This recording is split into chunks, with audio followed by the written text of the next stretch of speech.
દિનેશભાઈ, તમારી ભત્રીજી અને તમારા ભાભીએ તમારા ઉપર ગંભીર આક્ષેપ લગાવ્યા છે. મલકતો પડાવી લીધી છે, પોલીસ ફરિયાદ નથી લેતી, તમે તેમના દીકરાનું મર્ડર પણ કર્યું એવો પણ આક્ષેપ કરે છે.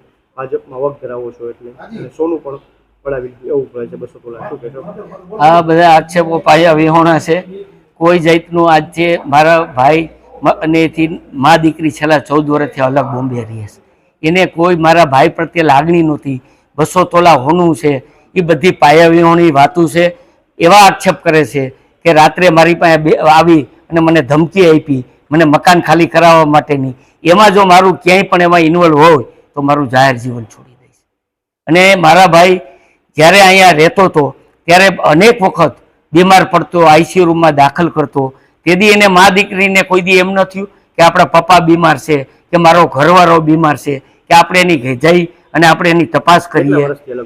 એ 14 વર્ષ થયા. 14 વર્ષથી અલગ બોમ્બે રહેતા હતા.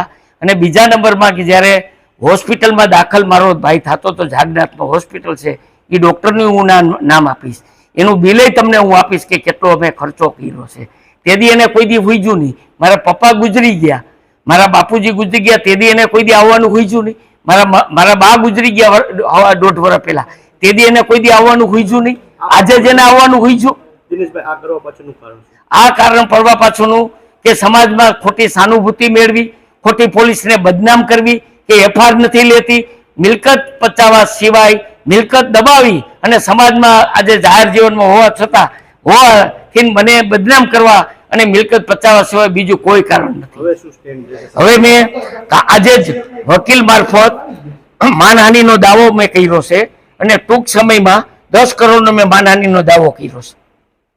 અને જો ટૂંક સમયમાં યોગ્ય નિરાકરણનો જવાબ નહીં દે તો હું એની વેફાર ફાડવાનો છું.